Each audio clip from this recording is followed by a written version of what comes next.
नमस्कार, मैं हूं अतुल सिंघल। मित्रों, अग्रवाल समाज ने एक वैश्य अखाड़े का गठन किया है। जैसे हम लोग महाकुंभ में जाते हैं और महाकुंभ में देखते हैं कि अलग अलग अखाड़े हैं, अलग अलग महामंडलेश्वर हैं। तो वैश्य समाज को एकजुट करने के लिए अखाड़े का निर्माण किया गया है। और आगे अब जब कभी भी आप महाकुंभ में जाएंगे तो अग्रवाल समाज का जो अखाड़ा है, जिसे वैश्य अखाड़ा कहा जा रहा है, वो तो आपको देखने को मिलेगा। वैश्य समाज के तमाम लोग उससे जुड़े हैं। श्री विनीत कुमार गुप्ता लोहिया जी उस अखाड़े के चेयरमैन हैं और बड़े तेजी से इस दिशा में कार्य चल रहा है। महामंडलेश्वर आचार्य महामंडलेश्वर बालकानंद जी उसके कर्ता धर्ता हैं। हमारे साथ हैं विनीत लोहिया जी। उनसे जानेंगे कि अखाड़ा क्या है, इसके पीछे क्या उद्देश्य है और किस प्रकार से ये कार्य करेगा। बहुत बहुत स्वागत है सर आपका। धन्यवाद। तो सर, ये अखाड़ा बनाने का मन में कैसे आया आपको? वैश्य अखाड़ा क्या, थोड़ा सा हमारे दर्शकों का बताइए। ये हमारा सनातन धर्म के हम सब लोग हैं और ये सनातन धर्म जो है ये आज से नहीं, सनातन मीन्स जिसका कोई अंत ना हो। तो जो सनातन है, हम हिंदुस्तान में रहते हैं तो हिंदुस्तान का मतलब जो बहुत बड़ा एरिया था हिंदुस्तान का, जो आज सिमट के बहुत छोटा रह गया, नहीं तो अफगानिस्तान तक, उधर इंडोनेशिया तक, भारत की पूरी जो है वो भौगोलिक स्थिति बहुत दूर तक थी। तो अब ये सनातन का जो प्रचार प्रसार है ये धीरे धीरे कम होता जा रहा है। आजकल के बच्चों में जो है वो वेस्टर्नाइज होते चले जा रहे थे। तो अपनी ये बात मन में खटकती थी कि भाई ये जो अपनी आने वाली पीढ़ी है, वो जो हमारी विरासत है सनातन की, जो एक अध्यात्म की जो विरासत हमको मिली है, उसको कैसे संजो के और रखा जाए, किस तरह से उस पर कार्य किया जाए। तो उसके लिए मैंने ये कार्य करने का सोचा। क्योंकि अध्यात्म में रुचि शुरू से रही जी, तो काफी साधु संतों का आशीर्वाद रहा, संग रहा, तो काफी चिंतन करता था कि भाई ये किस तरह से हमारा सनातन धर्म जो है वो आगे बढ़े। तो ख्याल आया कि हमारी पद्धति में भी सनातन धर्म जो है उस पद्धति के अंदर अखाड़े हुआ करते थे, जो शंकराचार्य जी ने सन 800 ईस्वी में अखाड़ों का निर्माण किया था। इन अखाड़ों का निर्माण जो हुआ था वो सही मायनों में तो मुगलों का जब आक्रमण हुआ था उस समय में जो है ये अखाड़े, उनका मुकाबला करने के लिए शंकराचार्य जी ने इन अखाड़ों का निर्माण किया था। शुरू में ये आनंद अखाड़े का निर्माण हुआ। हमने भी अलग अलग नाम सुने, निरंजनी अखाड़ा, निर्मोही अखाड़ा। हाँ, तो ये सब अखाड़े कुछ ऐसे हैं। एक्चुअली ये सब अखाड़े थे। पहले अटल और आनंद अखाड़े, ही दो अखाड़े हुआ करते थे। उसके बाद अटल से जो है वो जूना अखाड़ा बना, एक उसकी और ब्रांच बनी।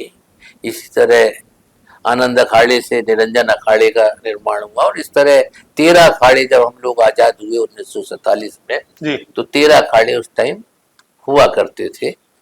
कुछ सिखों के अखाड़े बने निरंजन, कुछ जो है वो आपके ब्रह्मचारियों के अखाड़े बने। तो इस तरह टोटल 13 अखाड़ों का निर्माण रहा। तो पूरे देश को अगर ये मैं सनातन के हिसाब से देखूं तो ये 13 अखाड़े पूरे देश को चलाते।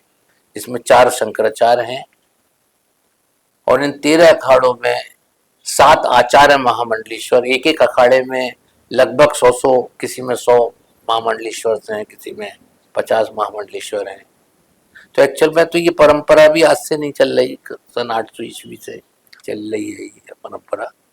आपने लोहिया साहब सिख अखाड़े की बात की। मैं आपको इसलिए रोक रहा हूँ कि ये जो अखाड़े हैं, क्या ये धर्म के आधार पे भी हैं या कोई वर्ण व्यवस्था के आधार पे भी हैं? जब हम अग्रवाल वैश्य अखाड़े की बात करते हैं तो ये वर्ण व्यवस्था के हिसाब से देखा है तो वैश्य समाज का अखाड़ा। एक्चुअल में इसकी बहुत लंबी कहानी है, अगर मैं उस डिटेल में आपको बताऊंगा, जी जी, क्योंकि मैंने तो इसकी स्टडी, जब कोई कार्य इसलिए आपसे करता है तो एक उसकी स्टडी भी करनी पड़ती है। तो एक्चुअल में तो निर्माण कोई जाति के आधार पर या किसी चीज के ऊपर नहीं हुआ था इसका। सिख धर्म भी जो बना था वो 700 साल पहले जब गुरु नानक जी आए थे तो एक अपने को एक ऐसी फौज चाहिए थी जो देश की रक्षा करने हिंदू के लिए धर्म की एक बनाई शाखा जाए, है। हिंदू धर्म, सनातन धर्म की रक्षा कर सके। तो उसके लिए ही सिख धर्म का एक निर्माण किया प्रादुर्भाव गया हुआ था, जी। प्रादुर्भाव हुआ था। तो जो आपने कहा वैश्य अखाड़ा आपने एक नया बनाया, ठीक बात है कि 1947 आजादी के टाइम सिर्फ 13 अखाड़े थे। ये 14वां अखाड़ा जो है हमारा वैश्यों का बना, जो हमने अभी 1 साल पहले ही उसको पिछले इलाहाबाद कुंभ में इसका जो है वो पंजीकरण कराया था। पंजीकरण कराया 1 साल से। तो मेरी एक सोच थी कि हम सनातन के लोग जो कहते भी है ना कि हिंदू लोग जो हैं एक नहीं हो पाते, संगठित नहीं हो पाते, जी, बिखराव बना रहता है। और खास तौर से जो हिंदू धर्म जिसको हम कहते हैं, सिख धर्म और जैन धर्म में बिखराव इसलिए कम है क्योंकि एक गुरु जो है, गुरु के कहने के ऊपर वो चीज चलती है। सिख में भी गुरु गोविंद सिंह जी ने जो कहा उसी के आधार पर धर्म का निर्माण हुआ, और जो एक बार जो उनके गुरु कह देते हैं उसी चीज के हिसाब से लोग उसको फॉलो करते हैं। बिल्कुल ठीक है जी। इसलिए जैन धर्म में भी ये रहता है कि जो जैन धर्म में जो भी साधु हैं, जैन धर्म के जो भी लोग हैं, वो उन्होंने मुनि लोग, वो लोग कुछ कहते हैं तो उसके आधार पर जो अनुयायी हैं वो चलने की कोशिश करते हैं। लेकिन हमारे इस हिंदू धर्म में जो कि सनातन है, जबकि सनातन धर्म से ही अगर मैं कहूं तो आपको दूसरे मतलब जैन धर्म की स्थापना भी सनातन धर्म के हिसाब से ही हुई, क्योंकि हमारा जो सनातन धर्म है वो बहुत पुराना है, बहुत प्राचीन है। 10,000 साल पहले तो भगवान श्री राम हुए, उससे भी पहले से चला चला आ रहा है, पूरी हिस्ट्री है। जबकि जैन धर्म 2,500 साल 3,000 साल पहले हुआ, सिख धर्म का विस्तार जो है वो 700 साल पहले हुआ। लेकिन इतना प्राचीन होते हुए भी आर्य समाज बना, वो भी हमारे सनातन धर्म का हिस्सा है। और मैं तो आपको ये कहना चाहता हूं कि जितने भी धर्म और बने ये एक तरह से स्पेशलाइज थे किसी ना किसी चीज के अंदर। जैसे जैन धर्म ने हमारे सनातन धर्म से अहिंसा और तपस्या, ये दो चीजों की स्पेशलिटी ली उन्होंने और उसके ऊपर ही उन्होंने वर्क किया। सिख धर्म बने ही हिंदू धर्म की रक्षा करने के लिए बना था। तो आर्य समाज के लोग यज्ञ पर विश्वास रखते हैं, तो जो यज्ञ है ये भी हमारा प्राचीन सिस्टम था। तो अगर आर्य समाज जो बना वो भी हमारे सनातन धर्म से निकले हुए लोग हैं। उन्होंने जो है यज्ञ के ऊपर ज्यादा ध्यान दिया। तो जैसे आजकल अलग अलग स्पेशलाइजेशन के जो हॉस्पिटल्स होते हैं, तो वही सिस्टम जो है धर्मों का रहा कि वो किसी पर्सनल किसी एक चीज के ऊपर उनका स्पेशलाइजेशन उसको लक्ष्य लेकर चले। तो इसी तरह जो हमारा धर्म है वो सनातनी, उसके अंदर सब कुछ समाया हुआ है, सब कुछ है। हमारे चारों वेद, सब पूरी साइंस उसके अंदर मौजूद है। हमारे जो ऋषि मुनि होते थे, उन ऋषि मुनि आज के बहुत बड़े साइंटिस्ट थे। वो ऋषि मत मीन्स रिसर्चर थे वो जी, बिल्कुल। तो बहुत बड़े रिसर्चर थे और वो उनकी रिसर्च जो है वो आध्यात्म के ऊपर होती थी। मैंने इस चीज का अतुल जी बहुत चिंतन किया है। मैं 40 साल से इसका चिंतन करता हूँ। मैं उसके जो रिजल्ट है मैं उसके ऊपर ही आपको बताने की कोशिश कर रहा हूँ। तो क्या था कि ये रिसर्चर थे, वो लोग अपने वायु के ऊपर रिसर्च कर, और क्या है कि हमने अपने धर्म को थोड़ा सा हमारे ऊपर जब आक्रमण हुए तो हमारी सब पुस्तकों को, हमारे पूरे ज्ञान को खत्म किया गया, नष्ट कर दिया गया। मैकाले ने यही बोला था कि जब तक यहाँ पर ज्ञान का भंडार है, जब तक उसको नष्ट नहीं किया जाएगा, यहाँ की संस्कृति को जब तक नष्ट नहीं किया जाएगा, तब तक हम यहाँ के लोगों पर विजय प्राप्त नहीं कर सकते। तो इसीलिए हमारे ज्ञान को जब ये मुस्लिम लोग आए तब उन्होंने हमारी चीजों को तमाम जला दिया, तक्षशिला में और इधर उधर सब, मतलब इतिहास। तो इसीलिए गुरु के छाया में, छत्र छाया में आने के लिए आपने इसका अखाड़े का निर्माण किया है। अब इसके पीछे अब आप ये कहेंगे आपने ये अग्रवाल वैश्य अग्रवाल वैश्य अखाड़ा यही क्यों बना? वो तो आपने बता दिया कि जो बच्चे हैं हमारे उनको उसके पीछे रीजन क्या थे। हमारे अग्रवाल समाज भी, हमारा वैश्य समाज भी एक्चुअल में क्या था, 4 वर्ण होते थे, ब्राह्मण, वैश्य, क्षत्रिय और शूद्र, 4 वर्ण होते थे। सब में बिखराव है। तो मेरे दिमाग में आई क्यों ना हम अपने, पहले आदमी को अपने घर को ठीक करना चाहिए, पहले अपने जिले को ठीक करे, फिर अपने घर को ठीक करे, पहले घर को ठीक करे, फिर अपने प्रांत को ठीक करे, फिर समाज देश को ठीक तभी होता है। बिल्कुल ठीक है। हाँ। तो ये सोचते हुए मेरे माइंड में आया क्यों ना हम अपने वैश्य समाज को जो कि बटा हुआ है, इसको क्यों ना संगठित करें।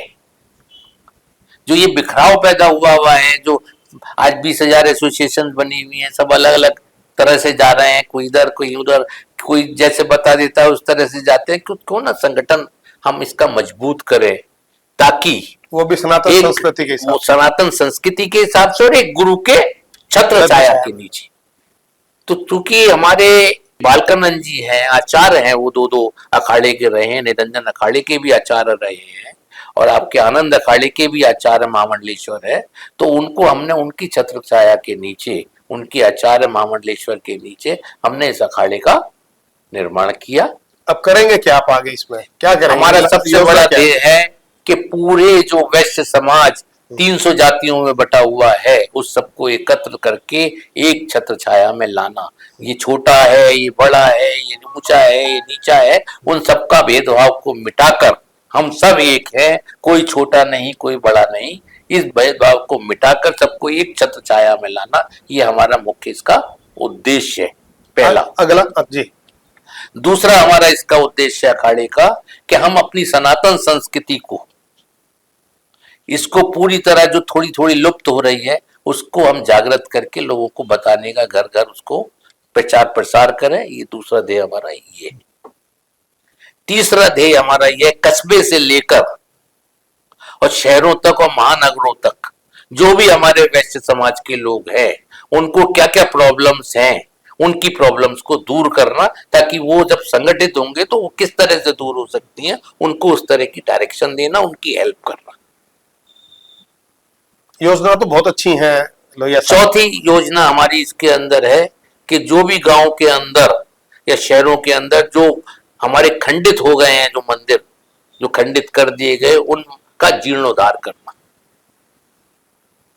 और एक सनातन के हिसाब से यूनिवर्सिटी या उसके हिसाब से उसका निर्माण करना। ये हमारे 5 लक्ष्य हैं जो हम इस अखाड़े को, नए अखाड़े को लेकर चले हैं। इन 5 लक्ष्यों की प्राप्ति करनी है। बहुत शुभकामनाएं हैं। और आखिरी सवाल मेरा, क्योंकि जब हम अखाड़ों की बात करते हैं इस प्रकार के, तो जो ज्यादा चर्चा में अखाड़े आते हैं या इनको जोड़ा जाता है, वो जोड़ा जाता है कुंभ के समय में, क्योंकि कुंभ में पहचान एक दूसरे से होती है कि इतने अखाड़े हिस्सा ले रहे हैं। तो अब आगे कुंभ है अगले आने वाले समय में, हाँ, बिल्कुल। वहां पे क्या देखने को मिलेगा? देखिए, आने वाले, सौभाग्य से एक बात यह है कि आने वाले 3 साल के अंदर 3 हमारे देश के अंदर कुंभ है। 3 महाकुंभ है। इसमें एक उज्जैन में है, एक हरिद्वार में है और एक जो है आपका तीसरा जो कुंभ है नासिक में है। तो 3 कुंभ आने वाले हैं 3 साल के अंदर, 26 में भी, 27 में और 28 के अंदर। ये दोनों कुंभ सालों में तीनों कुंभ आ जाएंगे। इस कुंभ का भी जो मेन ध्येय बनाया गया था, कुंभ में इतने लोग देखिए इकट्ठे होते हैं। अभी इलाहाबाद में कुंभ हुआ, कितने 65 करोड़ लोग आए और सब, ये तो चलो जाति छोड़िए, पूरा देश एक हो जाता है जब कुंभ बिल्कुल ठीक है, हो जाता है ना।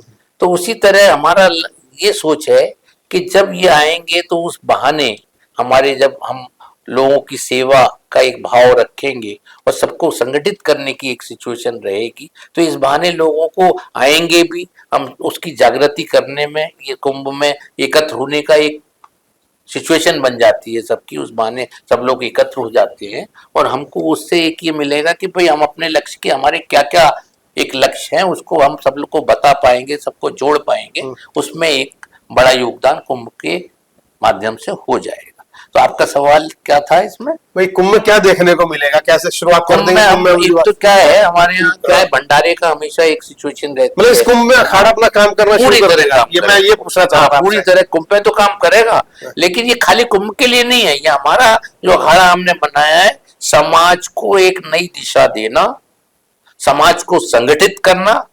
कुंभ तो एक उसके लिए एक माध्यम है, बहाना है। ये हमको ऊपर वाले की देन है कि हमें 3 कुंभ जो है 2 साल के अंदर मिल जाए। निश्चित तौर पर तो ये तो ऊपर वाले की देन रहेगी, लेकिन इसके माध्यम से हम सबको जोड़ पाएंगे। बहुत बहुत शुभकामनाएं हमारी आपके साथ हैं। धन्यवाद। और आप इसी प्रकार सनातन संस्कृति का, हिंदुत्व का काम, राष्ट्रवाद का काम करते और हैं। हमारे तो आपके देखे, हमारे तो प्रधानमंत्री जी देखिए आप किस तरह से लगे हुए हैं। बिल्कुल ठीक है। हालांकि उनके लिए तो पूरा देश है, सब लोग हैं, लेकिन मैं उनसे भी उम्मीद करता हूँ और आशीर्वाद भी लेना चाहूंगा कि भाई सब लोगों का एक, जिस तरह साधु संतों का आशीर्वाद मिला हुआ है, और साधु संत ही है हमारे जो प्रधानमंत्री जी है वो तो साधु संत ही है। निश्चित तौर से आपको मिलेगा। हमारे चैनल का नाम भी नमो इम्पैक्ट है, और आपने जो कुछ बोला है मैं समझता हूँ ये प्रधानमंत्री जी तक पहुंचेगा, और हमारी बात भी पहुंचेगी, आपकी बात भी पहुंचेगी। हमारी शुभकामनाएं हैं, इसी प्रकार से आप कार्य करते रहें, और जो देश को और समाज को संगठित करने का कार्य है, जागरूक करने का कार्य है, सनातन संस्कृति और विरासत को संभालने का कार्य है। बहरहाल नमो इम्पैक्ट में इतना ही। अगले कार्यक्रम में फिर मिलेंगे। नमस्कार।